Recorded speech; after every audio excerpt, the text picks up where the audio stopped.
Hey everybody, so I recently gave my interview at Dash Hudson. So Dash Hudson is basically a social media management platform. So clients and customers come up to Dash Hudson and ask them to manage their social media platform basically. So the role is a software developer intern. It's from August 2023 to December 2023. That's the timeline.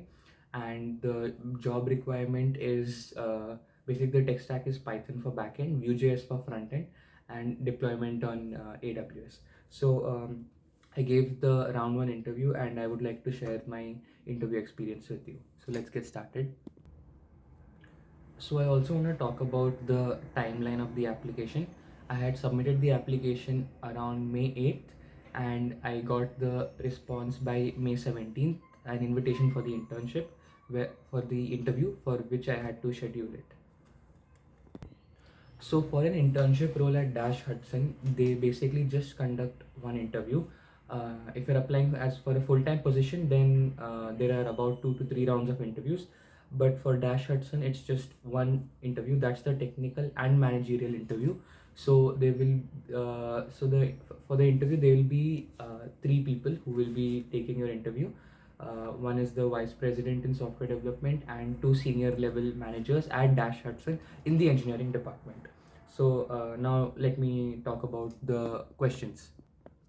So the first basic question which every company asks, introduce yourself, and then they will talk about the company and what the company is expecting from the interns.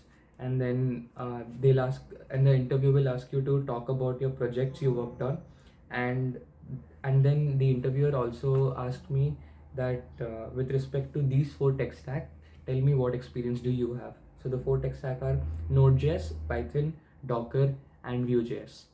So whatever experience I have with those tech stack, I explained them through the projects I have done previously. And then next question is, how do you keep yourself organized? Then talk about a project where you pitched an idea and it did not turn out well and your teammates didn't go forward with this idea. So you can think of any project that you were working as a team. You pitched an idea and then your teammates didn't really accept the idea, and then how did this move forward? What consequences did it lead to? And then where do you see yourself in 3 to 5 years? And because I had mentioned testing in my resume, so they asked me difference between integration testing and unit testing. So and then they asked me, do you have experience with queuing systems? So that's all the interview questions were. So the interviews were really nice, very supportive throughout the process, and they'll make you feel very comfortable. So you don't need to worry at all. And that's all. These were the questions that they asked. So thank you and have a great day. Bye.